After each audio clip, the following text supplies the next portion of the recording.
प्रेरणास्पद कथा YouTube channel पर मैं धनंजय जैन आप सभी का हार्दिक अभिवादन करता हूँ। दोस्तों, विक्रम और वेताल के संदर्भ में आज वेताल तीसरी कहानी महाराज विक्रमादित्य को सुनाने जा रहा है। फिर से विक्रम उस वेताल को उसी पेड़ से पकड़ कर लाते हैं और अपने कंधे पर रखते हैं और उस योगी के पास ले जाने के लिए समुद्यत होते हैं, जिसको कि सम्राट विक्रमादित्य ने वचन दिया था। रास्ते में रास्ता आसानी से कट जाए, इस उद्देश्य से वेताल महाराज विक्रमादित्य को एक नई कहानी सुनाते हैं कि विक्रम, कनकपुरी नगरी का नाम तो तुमने सुना ही होगा।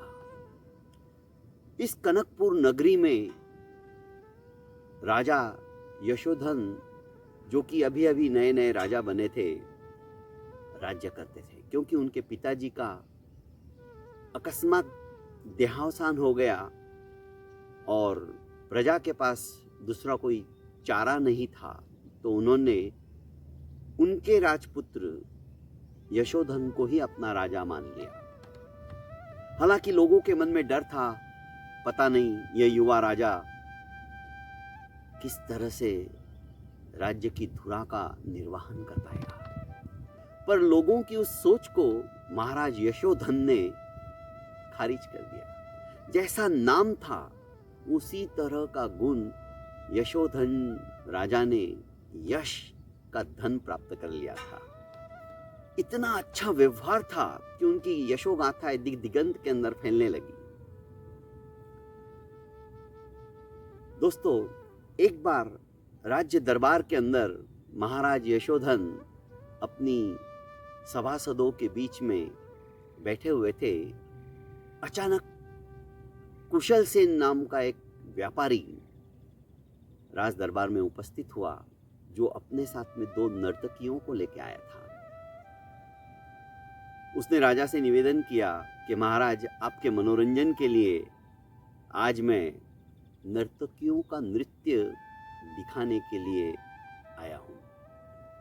राजा ने आदेश दे दिया। मनोरंजन भी होता रहता था।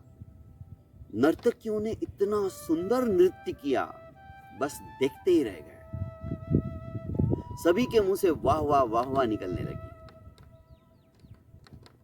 इस कुशल सेन ने महाराज यशोधन के जो सुचित्र सेन और विचित्र सेन नाम के अपने हमेशा साथ रहने वाले कर्मचारियों को पटा लिया था। कुशल सेन कहने लगा था कि यदि राजा खुश हो गया तो मेरा समस्त कर माफ कर देगा और तुम मेरी ये सिफारिश कर देना, क्योंकि सुचित्र सेन और विचित्र सेन महाराज यशोधन के पिता के समय से कर्मचारी थे और विशिष्ट कर्मचारी थे। अभी थोड़े उम्र में हो चुके थे। दोस्तों, नृत्य समाप्त होने के बाद सुचित्र सेन और विचित्र सेन ने कहा कि महाराज, कुशल सेन जो सृष्टि है, आपको ये नर्तकियां दासी स्वरूप में भेंट करना चाहते हैं। यशोधन राजा को गुस्सा आ गया। तुम कैसी बात करते हो? इतनी उच्च कोटि की नर्तकियां और मेरी दासी बनेगी? आखिर तुम्हारी हिम्मत कैसे हो गई इस तरह से कला का अपमान करने की? ये तो कुशल सेन जी ने हमें कहने के लिए कहा। कुशल सेन को पूछा कि सच सच बताओ, तुमने नर्तकियां कहां से मंगवाई? कि मैं सुदूर प्रांत में व्यापार के लिए गया था, वहां से मैंने इन नर्तकियों को आपके दासी बनाने के लिए ले आया। तुम इतनी घिनौनी हरकतें कर सकते हो, मैंने सोचा भी नहीं था। महाराज यशोधन ने कुशल सेन व्यापारी को बुरी तरह लताड़ दिया। बताओ, तुमने इनके लिए कितना द्रव्य व्यय किया है? कहने लगा कि मैंने 1 सहस्त्र मुद्राएं इन्हें खरीदने में लगा दी है। महाराज यशोधन ने आदेश दिया कि व्यापारी के कर से 1,000 मुद्राएं माइनस करके पूरा वसूला जाए और वो 1,000 मुद्राएं इन दोनों नर्तकियों को आपस में बांटकर इन्हें छोड़ दिया जाए। और हाँ, आज के बाद आप सभी से मैं गुजारिश करता हूं और आदेश देता हूं कि राजा का हित और राजा का सुख, ये दोनों सोचने के बजाय राज्य का हित और राज्य का सुख यदि सोचोगे तो मुझे अच्छा लगेगा। मेरा हित और मेरा सुख सोचने के लिए आपकी कोई जरूरत नहीं है। राज्य सुखी रहेगा, राज्य का हित के बारे में सोचोगे तो मैं अपने आप सुखी रहूंगा, मुझे खुशी होगी। सभी इस बात को हमेशा के लिए नोट कर लीजिएगा। कुशल सेन विदा हो गया। सुचित्र सेन और विचित्र सेन भी समझ गए कि राजा का ये रूप हमने अभी तक नहीं देखा था। राजा सचमुच में प्रजा वत्सल है, प्रजा का अहित सोचने वाला नहीं है। कनकपुर नगरी में ही एक श्रेष्ठीवर्य अर्थात सेठ, इतने ज्यादा धनिष्ठ भी नहीं थे पर सेठों की गिनती में उनकी गणना थी। उनकी एक कन्या थी, इतनी सुंदर कन्या कि देवताओं के देवांगनाओं के रूप को भी तिरस्कृत कर दे, ऐसा उसका रूप था, उसका सौंदर्य था। हर माँ बाप को चिंता रहती है कि हमारी बेटी एक अच्छे घर के अंदर चली जाए, विदा हो जाए, उसका ससुराल इतना सुंदर हो कि उसे बाबुल की याद ही ना आए। पर इतनी सुंदर लड़की को वैसा ही उसके समकक्ष वाला वर कौन मिलेगा? अचानक सेठ के मन में आया, क्यों नहीं राजा के साथ ही इसका विवाह कर दिया जाए। बस दिमाग में विचार आना ही था, क्योंकि लड़की सर्वगुण संपन्न थी। वे राजा के पास पहुंच गए और राजा से निवेदन करने लगे कि महाराज, मेरी इकलौती लड़की है और मैं चाहता हूं कि आप उसके साथ विवाह करो। आप मेरे घर पर पधारो, लड़की को आप पहले देख लो और मुझे विश्वास है आपको पसंद आएगी, क्योंकि उसकी जैसी सुंदरी हमारे इस नगरी के अंदर कोई नहीं है, गुणों से भी और रूप से भी। महाराज यशोधन ने कहा कि सेठ जी, लड़की को देखने के लिए आपके घर पे आना और सपोज 1% मुझे नहीं पसंद आई तो ना कहना, ये लड़की का भी अपमान होगा। ये सुचित्र सेन और विचित्र सेन मेरे पिताजी के समय से है और ये मेरे पिता तुल्य ही है, तो मैं इन्हें आपके वहां पर भेज दूंगा, ये पसंद कर लेंगे, यदि इनको जच गई तो मैं विवाह कर लूंगा। सुचित्र सेन विचित्र सेन दोनों सेठ के वहां पर पहुंच जाते हैं। लड़की को देखते तो देखते ही रह जाते हैं। तरह तरह के पकवान उनके सामने मेज के ऊपर आ जाते हैं। पकवान के स्वाद के साथ लड़की की ज्ञान भरी बातें भी सुनते तो बस सोचते कि ये तो सचमुच में हमारी महारानी बनने लायक है, हमारे राजा की रानी, इससे बढ़कर और कोई हो ही नहीं सकती। और उन्होंने उसी कन्या को हाथ जोड़कर कहा कि आप ही हमारी अब रानी हो, महारानी हो, राजा के लिए आप सर्वगुण संपन्न हो और उचित हो। सभी खुशी खुशी दोनों वहां से निकलते हैं। सुचित्र सेन और विचित्र सेन जैसे ही घर के बाहर निकलते हैं, वही कुशल सेन सेठ जो नर्तकियों को लाया था ना, वो इन दोनों से टकरा जाता है। बोलता है कि भाई, कहाँ आज हमारे सेठों के मोहल्ले के अंदर तुम घूम रहे हो, श्रेष्ठी विथा के अंदर। उसने कहा इन दोनों ने कि हमने आज बहुत बड़ा काम किया है। पर क्या काम किया है? आज हमने राजा के लिए रानी ढूंढ ली है। अरे मैं भी तो जानूं, वो कौन है सौभाग्यशालिनी जिसे आपने पसंद कर लिया? क्या राजा ने उनको देखा है? नहीं, राजा ने नहीं देखा। राजा का हमारे ऊपर पूर्ण विश्वास है, हम जो भी कहेंगे राजा मंजूर कर लेंगे। पर कौन है? अरे यही अपने सेठ जी, उनकी लड़की इकलौती। अच्छा, इसके मन में ईर्ष्या जागृत हो गई, क्योंकि इसकी भी लड़की थी। पर अपनी बात को कैसे कहे? उसने कहा कुशल सेन ने कि तुम्हें याद है जब मैं दोनों नर्तकियों को लेके आया था तो राजा ने क्या कहा था? राजा का हित और राजा का सुख, ये दोनों सोचने के बजाय यदि आप राज्य का सुख और राज्य का हित सोचोगे तो मुझे ज्यादा अच्छा लगेगा। मैं मानता हूं कि सेठ जी की लड़की जैसी कोई लड़की हमारे इस नगर में है ही नहीं, पर इतनी सुंदर कन्या के साथ विवाह करने के पश्चात जानते हो क्या होगा? क्या होगा? दोनों ने एक साथ कहा, सर्वनाश हो जाएगा। राजा उसके मोहिनी के अंदर, उसके मोह के अंदर, उसकी आसक्ति के अंदर इस तरह से फंस जाएंगे, राजपाट की तरफ उनका ध्यान नहीं रहेगा। राज्य का कितना नुकसान होगा ये तुमने सोचा है? और यदि ऐसा हुआ तो उसके जिम्मेदार तुम दोनों होगे। सुचित्र सेन और विचित्र सेन दोनों गर्दन हिलाते हुए कहते, बात तो सही कह रहा है कुशल सेन, तुम बहुत सही कह रहे हो। फिर भी कुशल सेन ने कहा, नहीं, वैसे तो तुम मेरे से बड़े बुजुर्ग हो, मेरे से ज्यादा अच्छा सोच सकते हो, आप ही सोचिए क्या करना चाहिए। और चिंगारी लगा के निकल गया। दोनों सोचने लगे कि बात गलत नहीं है, अब क्या करें? राजा को जाके कह देते हैं कि वो आपके योग्य नहीं है, बात खत्म। राजा तो हमारे ऊपर विश्वास कर लेगा ना। दोनों जाकर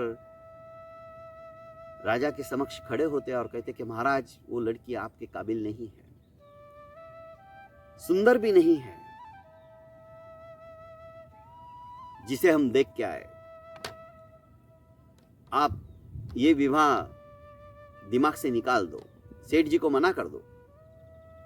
राजा ने कहा, ठीक है, आप ही दोनों जाके सेठ जी से मना कर दो कि राजा ये विवाह नहीं करने के इच्छुक है।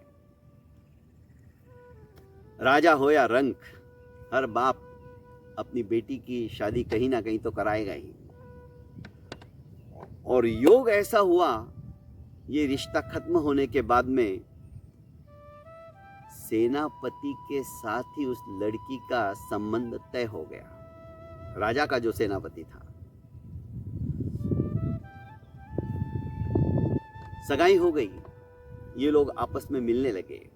एक दिन नगर के बाहर जो उद्यान था उसमें सेनापति और ये सेठ की लड़की दोनों गपशप कर रहे थे। सेनापति को घोड़े को देखकर उस लड़की ने कहा कि आपका घोड़ा तो बहुत सुंदर है, क्या मैं इसकी सवारी करूं?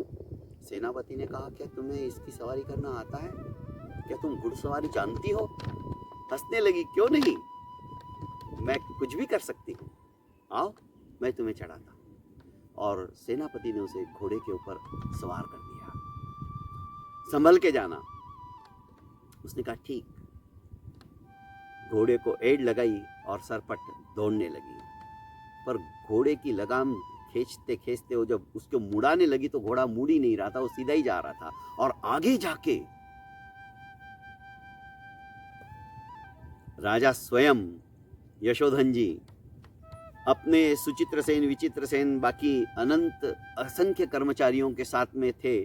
उन्होंने कहा कि नदी के किनारे से लेकर हमारे नगर की सीमा तक कोई दीवार नहीं है, परकोटा नहीं है। यदि इधर से कोई शत्रु आया, क्योंकि दूसरी दिशा में थे, तो आक्रमण करने के पश्चात हमारे पास उससे बचने का कोई उपाय नहीं है, इसलिए यहाँ पर बड़ी दीवार परकोटे की तरह खड़ी कर दी जाए।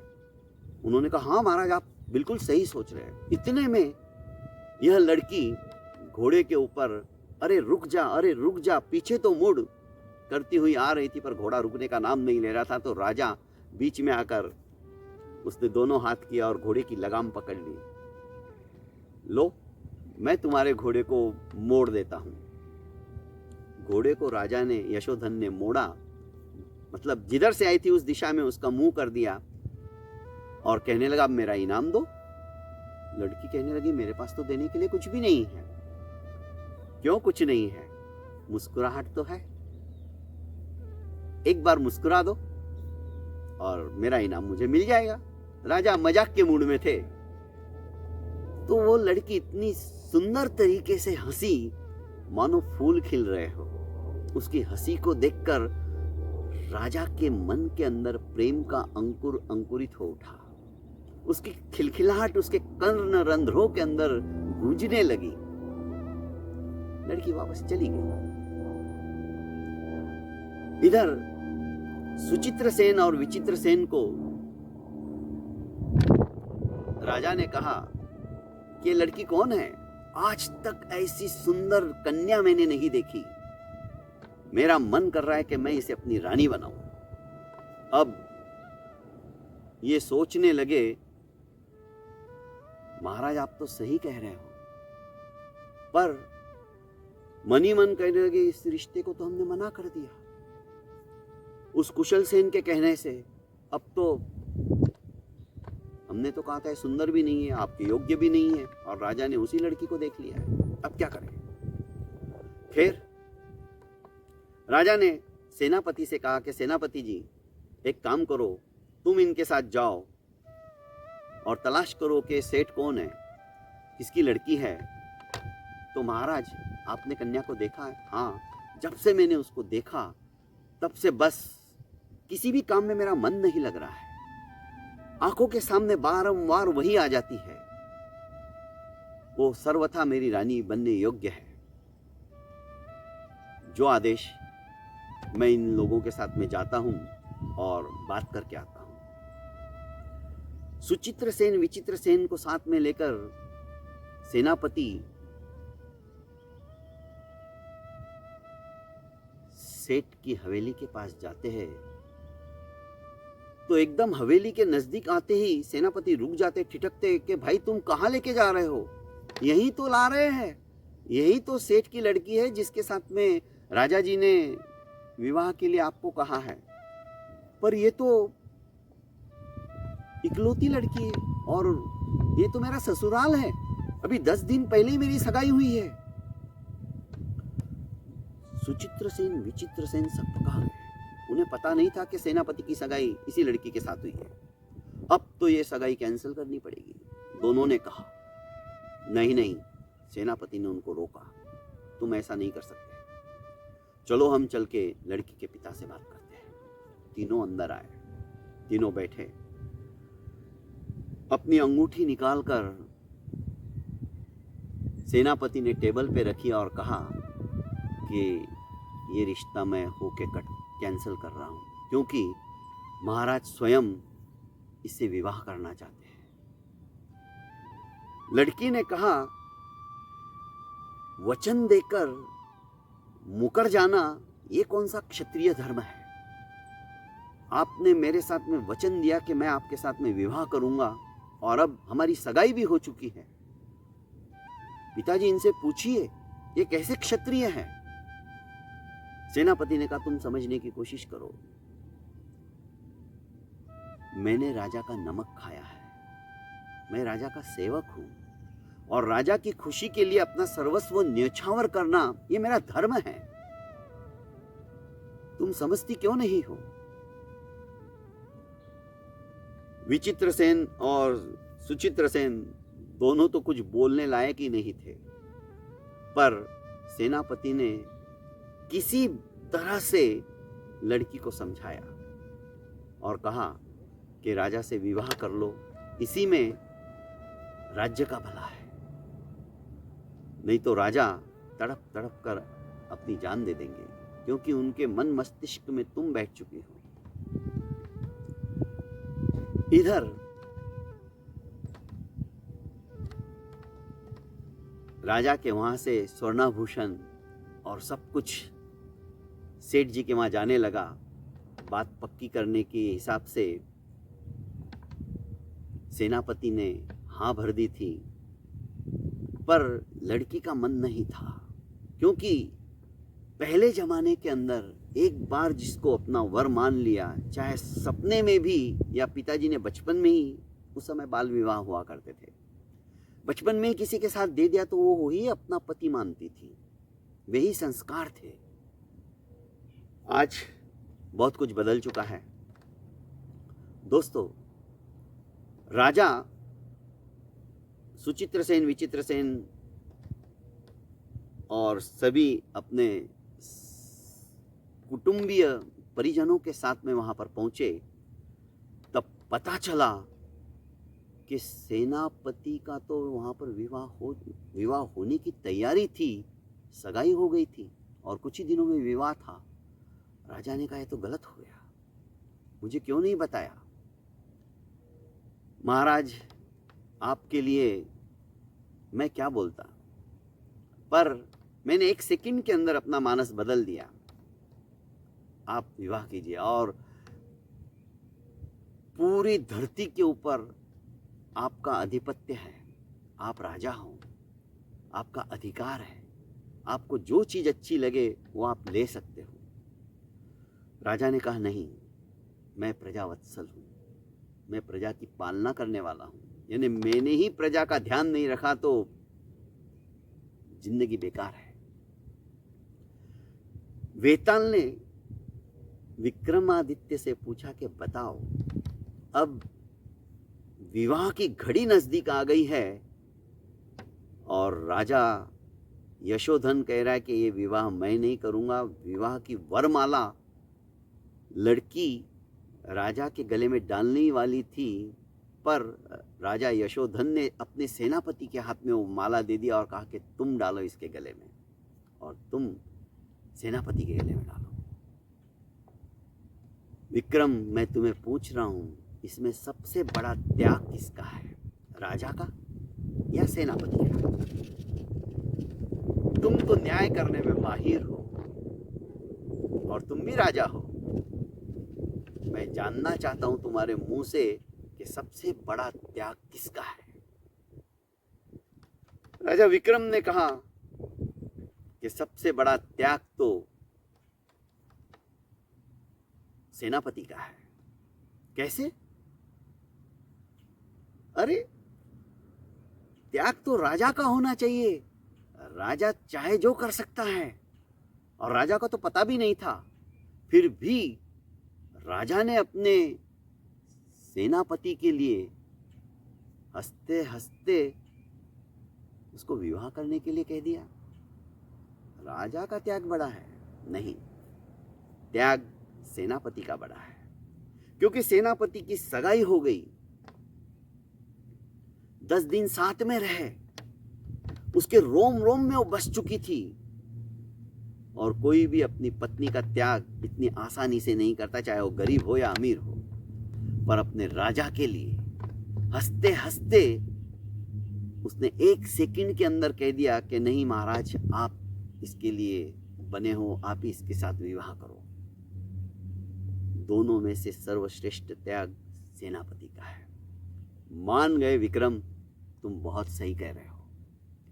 राजा चाहता तो जबरदस्ती भी शादी कर सकता था, पर राजा ने अपनी प्रजा का ध्यान रखते हुए सेनापति से कहा कि सेनापति जी तुम विवाह करो, जबकि सेनापति की ऑलरेडी उससे सगाई हो चुकी थी।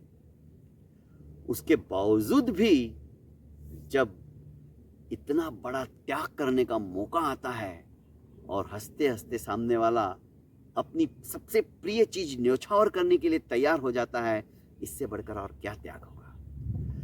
बहुत बहुत धन्यवाद दोस्तों। अब चौथी कहानी वेताल क्या सुनाएगा ये तो सुनने के पश्चात ही पता चलेगा, पर इतना सुनते ही न्याय की भाषा में जब उसने जवाब समझ लिया तो वेताल फटाक से महाराज विक्रमादित्य के कंधे से उड़ा और पेड़ पे जाकर लटक गया।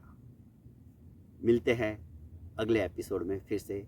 हाँ, आपने अभी तक मेरे इस चैनल को लाइक एवं सब्सक्राइब नहीं किया है तो कर लीजिए दोस्तों, और ज़्यादा से ज़्यादा इसे शेयर कीजिए।